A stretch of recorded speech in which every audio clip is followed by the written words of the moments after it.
正是。我这十崩全意，你贴下八崩，便是统领；全部贴下，便是独统。壮汉一声大喝，右手蓦然在虚空一抓，好似穿透了虚无一般，直接抓在了那坍塌之处，猛地一挥，向着亡灵直接扔去。这十崩战役没有实质，它从虚空中传来，融于虚无之中，集合了左翼妖将十全之全部妖力气息，更加蕴含了此人一生的戎马杀机。十崩便是有10次变化，10次崩溃，每一次的崩溃叠加之下，第10次崩溃将会达到了一个不可思议的程度。这种神通，放眼整个修真界极为少见，亡灵此生也是首次遇到。几乎在这十崩战役传来的瞬间，亡灵便一眼看出了其内的端倪。他双目蓦然闪烁明亮之芒，身子退后数步，脚下一踏，整个人好似万年青松一般屹立。他并未使用法宝，而是右手之上挥气缭绕，杀戮先觉蓦然间运用而出。与此同时，他右手食指更是伸出化魔指，在其体内蓦然间运转而行，体内仙力瞬间逆化，成为一道道魔气，顺着食指立刻凝聚而去。3式杀招，寂灭指化魔指。这前2式亡灵使用较多，其威力无法威胁问鼎，只能在因变期内纵横。但在司徒南手中使出这寂灭化魔2指，威力却是惊人，即便是问鼎修士也照杀不误。其根本原因，除了修为有一定关联之外，最主要的便是这寂灭与化魔2指的精髓。这3式杀招乃司徒南创造而出，由于其身处魔道，这3式杀招自然沾染了魔性，若是没有一颗入魔之心，断然无法彻底的掌握其精髓。而亡灵与司徒南的道有着鲜明的不同，如此一来，他施展寂灭与化魔2指，比之司徒南就少了一份灵动与变化。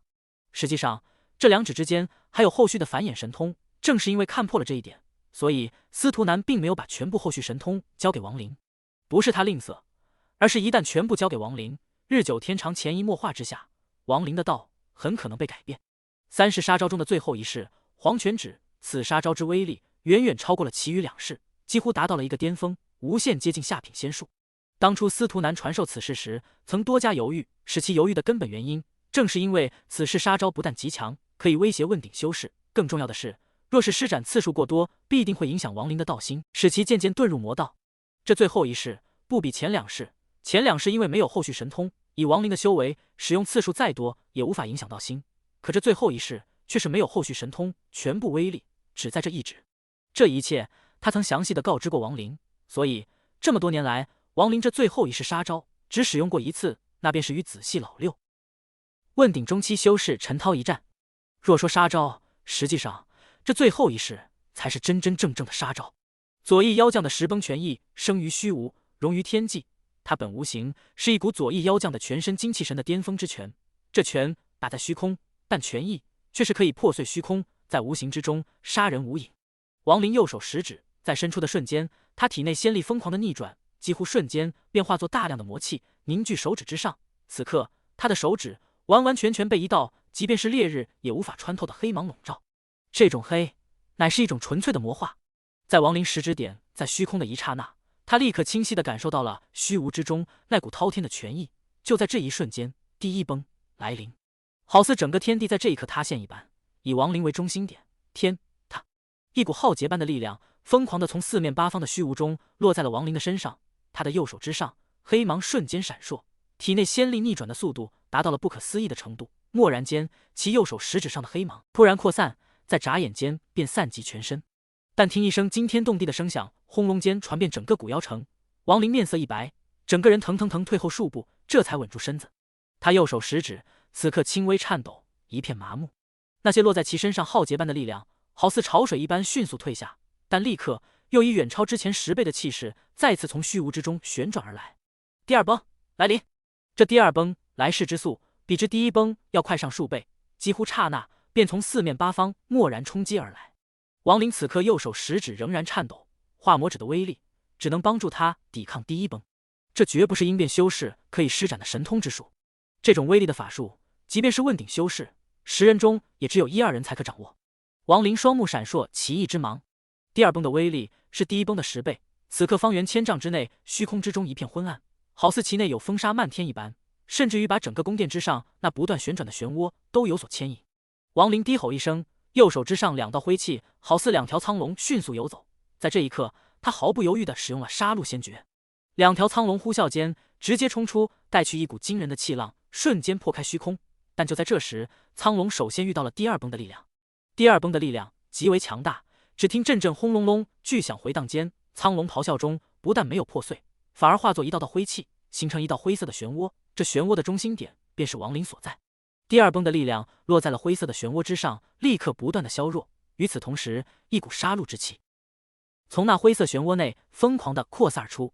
这股杀戮之气极为惊人，它拥有一股灭仙诛魔的霸道之色，硬是在第二崩的力量中杀出一道血路，破开了一个缺口。凭着一股滔天的杀戮之意，硬生生地逼退了第二崩之权益。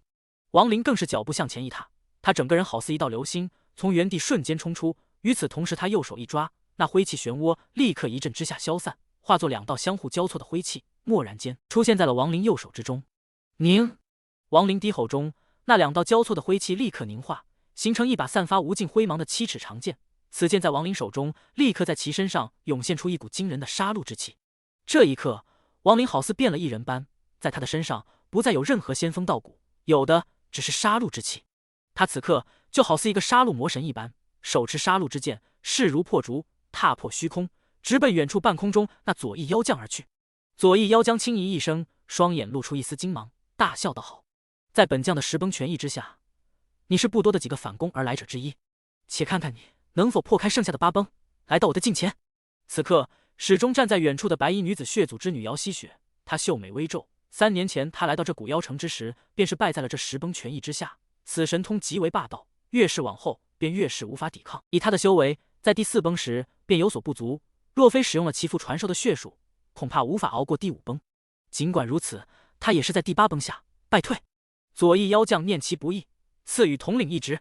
要知道，在古妖城，都统一职仅次于妖将之下。到目前为止，整个古妖城也只有都统4人，至于统领，则较多，有16人。亡灵目露杀戮之色，一个人一柄剑，踏破虚空，直奔左翼妖将而来。只不过，在他与左翼妖将之间，还是8崩阻拦。这第3崩以第2崩10倍的力量，无声无息从4面8方散出，好似无数座飓风压顶一般，轰隆隆地挤压在亡灵身上。亡灵双眼露出一丝红芒，杀戮之气浓郁。面对这第3崩，他没有任何胆怯之色，反而眼中闪过一丝战意，手中杀戮之剑蓦然抬起，口中低喝道：“第3崩，给我破开！”他手中杀戮之剑在这一瞬间散发出前所未有的辉芒，这辉芒超过了10丈，甚至把亡灵的身子都笼罩在了其内，好似燃烧一般，化作一道流星，直接冲出。一剑之威，惊天地，泣鬼神。那出自虚无的第3崩权益，在这一瞬间被这一剑生生展开一道缺口。亡灵整个人与手中之剑融合，蓦然冲出，直奔妖将而去。左翼妖将眼中金芒更亮，笑道：“好！”亡灵刚一冲出，立刻第4崩瞬间来临。这10崩权益越是往后，出现的速度便越来，其内蕴含的威力便是越强。此刻这第4崩，其强大的程度是第1崩的1000倍。这等威力已然不是寻常因变修士可以抵抗。第4崩的出现，立刻使得天地色变，就连宫殿之上的漩涡，此刻也扭曲起来，好似承受不住4崩之威般。4崩咆哮而来，亡灵与手中之剑融合在一起的杀戮状态顿时崩溃。这1000倍第1崩的力量，若非修为达到了因变后期，根本就无法抵抗。亡灵的身子与手中杀戮之剑分离，与此同时，第4崩的力量排山倒海般呼啸而来。此刻，若是把这第4崩比喻成为怒浪，那么亡灵便是这怒浪中的一叶孤舟。亡灵面色苍白，他冲击之势不得不停顿下来。此刻他全身好似被无穷之力挤压一般，充满了一股狂暴的压力。他能感觉到，以自己的实力，断然无法承受住这第4崩。若是杀戮剑诀再多出一些灰气，或许他尚可一拼。但这4年来，他所杀之人愈多，可杀戮仙诀却是极难成功。除了杀戮仙诀，以黄泉指应该也可以破开此4崩，但黄泉指乃是亡灵真正的杀招，在这充满了危机的妖灵之地，他轻易不愿暴露全部实力。此刻，亡灵眼露果断之色，他松开右手，杀戮之剑顿时化作2道灰气，立刻顺着他的右手钻入体内。蓦然间，在其眉心之上出现了2个灰色的符文，这符文迅速蔓延，覆盖了他全身，形成了2道生之烙印的防护。就在这时，4崩临身，浩劫般的力量，第1崩1000倍的冲击落在了亡灵身上。他立刻清晰地感受到了那来自4崩之中的权益，权益之中蕴含了一股信念。信念亡灵双眼蓦然一亮，这种亮在数百年内很少在亡灵眼中出现，就仿佛当年的周易在灵魂燃烧之时明悟一般。在这一刻，他感受到了那十崩拳意中的信念，来自左翼妖将的信念。这股信念是一种久经沙场、杀敌无数所形成的一股必胜的信念，是古往今来所有死于这十崩拳下、所有败退之人全部的心念集合而成。这股信念的强大程度远远的超过了亡灵的想象。在身体上承受了四崩之力的一刻，亡灵的心神也正在经历着来自拳意内的信念之波。十崩本是极限，但此刻这十崩拳意居然正在向11崩进化。这左翼妖将对我施展十崩拳意，其目的便是击败我后吸收我的心念，从而使得此拳意有所提升。这十崩拳意之所以强大，正是因为有了信念，他杀死击败的人越多，其威力便会越强。一股无法抵抗的挫折感不由自主地在他内心涌现，只不过这种感觉几乎刚一露出萌芽，便立刻被亡灵生生捏碎。他的身子此刻好似被一股大力抛出一般，直接飞出，落在了1000丈之外的地面上。在落下的瞬间，他身子一翻，左手指尖划在地上，但听刺啦一声尖锐声响，持续数息，亡灵的身子划出了10多丈，这才稳住。此刻，亡灵的全身上下几乎全部都被眉心的符文覆盖。这符文在承受住了十崩拳意后，立刻溃散，化作点点灰芒，消散在了天地之间。在其眉心，只有半个符文缓缓散发暗淡的灰芒。杀戮先觉修炼而出的生之烙印，此刻唯有半道存于亡灵眉心，其余全部消散。以你阴变中期的修为，能抵抗第4崩，已然不易。你退下吧，都统一职你不可能得到，即便是统领职务，也不属于你，你的位置只能是长老。左翼妖将眼中金芒消散，他背着手平淡地说道，他表情虽没有露出不屑之色，但言辞却是如此。亡灵双目闪烁极为明亮之光芒，这十崩拳意乃是一个人精神的顶端，放在修士身上，乃是一个修士道心的升华。道心与元神融合，使得元神进化，从而融入道心之中。身心之内只存有一道信念，这信念极为坚定，它可以影响一切，可以改变天地。这便是信念的神通。信念的神通。亡灵缓缓地抬起头，遥望远处左翼妖将，他目光深幽，好似蕴含了智慧与明悟。亡灵目光渐渐越来越亮，他慢慢地抬起右手，伸出食指，同样的动作，同样的画魔指前奏。但此刻，亡灵再次施展开来，却是迥然。他的动作落在左翼妖将眼中，立刻大为不同。这壮汉再次轻咦一声，其双目内消散的金芒立刻又一次凝聚，这一次比之刚才还要明亮数倍不止。这左翼妖将一眼就看出端倪，其脸上不由得露出注意之芒。远处的姚希雪则是面色一变，直勾勾地盯着亡灵，内心掀起惊涛骇浪。他想起了父亲的话语，对于这亡灵，他父亲血祖颇为留意。一股魔气从亡灵体内扩散而出，在其身体3丈内形成一道淡淡的黑雾。黑雾中，亡灵的双目渐渐露出一丝阴沉之色，这种阴沉透出一股森寒，透出一股魔性。信念的神通，我所施展的法术只具其表，没有了信念蕴含之内，无法发挥出真正的威力。亡灵喃喃自语。他看着自己的右手食指，蓦然间指向天空，一指问天。天空之上，宫殿虚空之中的漩涡在这一刻瞬间消散，整个天地好似被黑幕笼罩一般，更加昏暗，仿佛有无数游魂在其内呼啸一般。一指化魔，魔气纵横，亡灵体内的仙力在这一瞬间，它没有逆转，但却无声无息下全部改变，成为了魔气。这种魔气与仙力逆转之后形成的魔气有着极大的区别。亡灵的头发此刻诡异的生长，转眼间便长及双膝。他整个人不再温文尔雅，而是充满了暴虐之色。在其眉心之上，一道6痕魔纹缓缓地浮现而出。其身体四周的魔气刹那间浓郁起来，疯狂地四散开来，从3丈直接蔓延100丈，方圆100丈之内魔气滔天。这魔气浓郁到了一定程度，便化作了点点绿色的幽火，呈圆形铺洒在了地面上。身体内外被魔气全部占据。亡灵这一刻猛地抬头望天，口中传出一声长啸，这笑声中露出一股极为霸道的气息，露出一股疯狂的杀念。就在这时，其眉心之上隐藏在了6痕魔纹之下的半个杀戮符文，好似与此刻亡灵的心态融合一般，居然疯狂地生长起来，几乎瞬间便从半个重新化作一个完整的生之烙印。这烙印刚一完整，便立刻蔓延，转眼间覆盖了亡灵全身。亡灵脚步一踏，其速不快，但却一步一步走向宫殿之上半空中的左翼妖将。有趣，你是第一个在我10崩拳意下居然另有感悟之人，且让本将看看你能否接下这第5崩。左翼妖将眼中金芒大亮，沉声道：第5崩在妖将话音落下的瞬间，从虚无之中刹那来临。这第5崩是4崩的10倍威能，刚一出现，便便立刻从四周方圆1000丈内传出阵阵好似天劫一般的雷鸣。这雷鸣声势惊人，整个古妖城此刻全部可以听闻。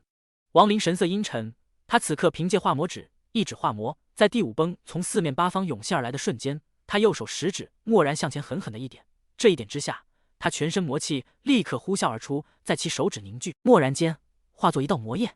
化魔指真真正正的威力，第一次在王林手中展现开来，一指之下，指尖之上的魔焰顿时无限的扩大，在其身体四周形成一片魔焰的火海。王林双脚一踏，其整个人腾空而起，右手食指好似闪电一般，直接呼啸而出，直奔妖将而去。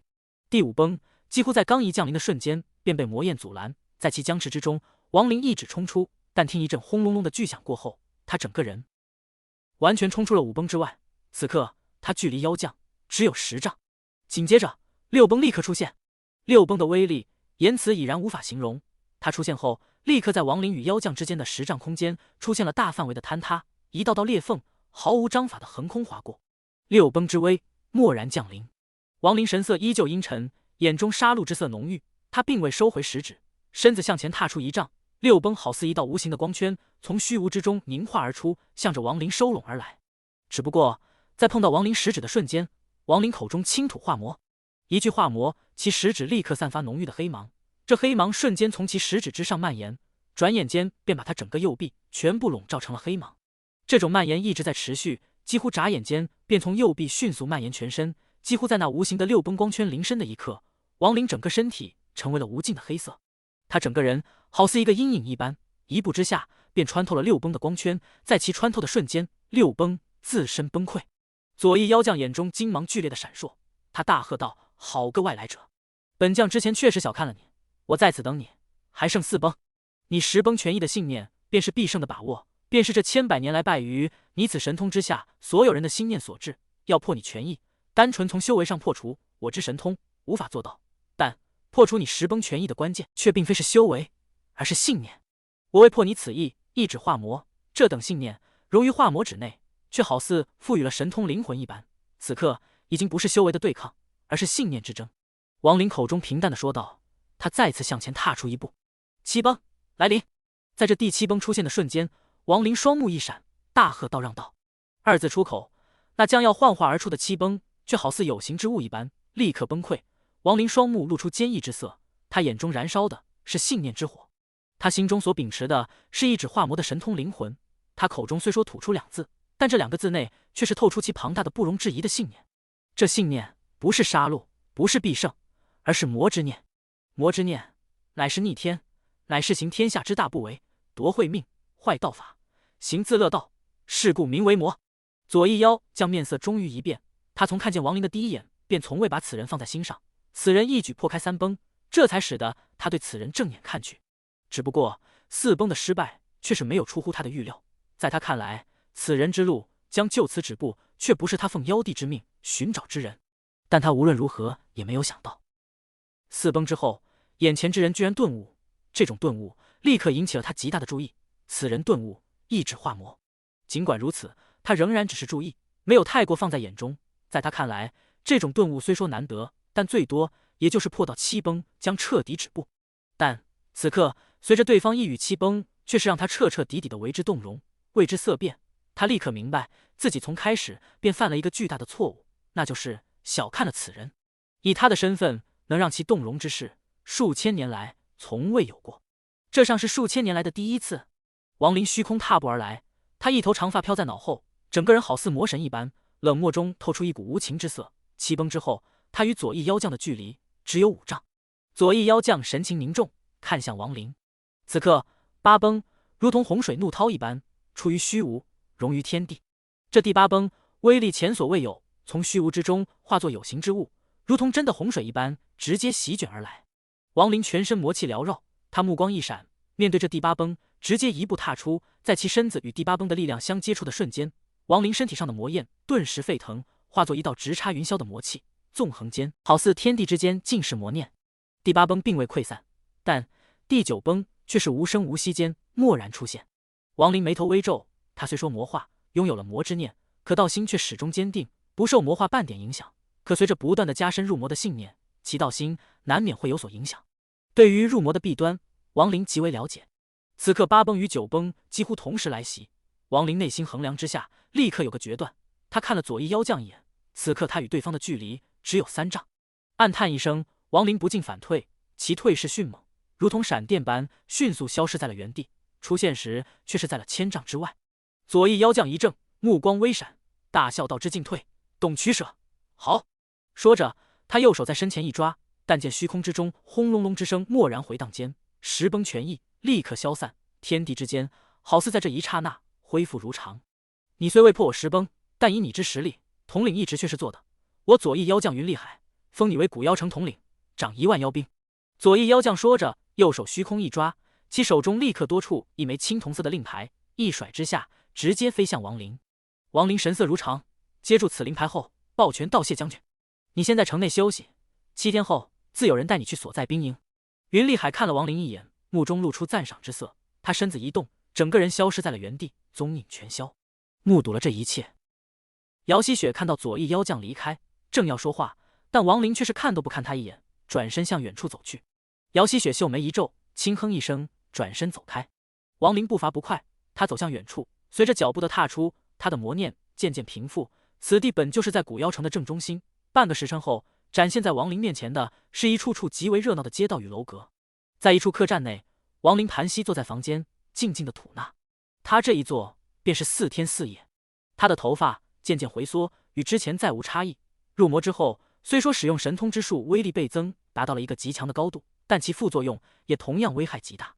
王林知道不是魔道，如此一来，他入魔之后，体内充斥着魔念，这一切与他的道心不符。若是时间长了，一旦道心被魔念影响，那么王林知道自己将会彻底的成为魔修，甚至于因为道心的不符，心神也会被魔念影响，从此变成了一个彻底的魔头，再无神智可言。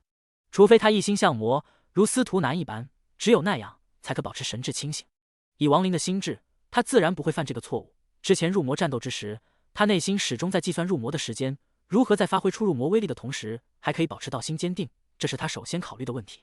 所以在8崩与9崩临身之际，他果断地选择了退避，不是不能打，而是再打下去，道心会受影响。而且王林之所以选择入魔，信念领悟是原因之一，更重要的，他想要获得外职。眼下他已经把实力展露出现，即便是没有度过第8崩，但他相信左翼妖将绝不会再只给自己一个长老内职。若这云厉海真的如此不开眼，王林内心已然决定离开这古妖城，回到蛮荒去发展势力，大不了若干年后直接把这古妖城打下就是。在客栈内4天4夜的时间，王林终于把体内的魔念压缩成了一点，封印在了身体内。这魔念无法驱除，而且王林也没打算驱除。魔念若是用好，可以使其威力增加不少。13与虎袍在1天前来到了客栈，居住在王林房间的旁边。他2人之所以能找到这里，是因为王林神识的召唤。经过数日的打坐，王林在第5天走出了客栈，13与虎袍紧跟其后。走在古妖城的街道上，王林仿若隔世一般，这里的一切都与外面的修真界有着很多不同，无论是建筑物的样子，还是四周的环境，均是如此。这东海妖灵之地自成一世，却是极为奇妙，就是不知此地到底如何形成。莫非真的是传闻中所说仙界并未破碎之时？一个实力强大的仙帝外附魔，王林有些不敢置信。若传闻是真，那这仙帝的修为实在是无法想象，能把自己的一座洞府弄成好似一界大小，实在太过骇人听闻。虽说是传闻，但空穴来风未必无因。若真是某个仙帝洞府，那这仙帝在自己的洞府内开辟一界，为何还有弄出这么多的本地居民呢？王林走在街道上，脑中陷入沉思。莫非王林神色一动，他想到了一个荒诞的答案。在年幼之时，他所在的山村内经常有邻居以篱笆划下一块土地，在里面养一些家畜。王林看着眼前的世界，又抬头看了看天空，他内心忽然升起一股错觉，好似自己所处之地便是那篱笆围子之内的土地，身边的一些本地居民便是那一头头家畜一般。王林摇头苦笑，暗道自己实在是想多了，但内心这个猜测却是始终存在，久久不散。13与虎袍跟在王林身后，13神情冷漠，其目光总是在王林四周徘徊，若是有可疑之人，他将立刻出手。至于虎袍，则是没有考虑太多，他的目光总是在一处处楼阁与摊位上停留，眼中时而露出奇异之光，显然是看到了欣喜之物。对于这古妖城的一切，王林没有丝毫兴趣。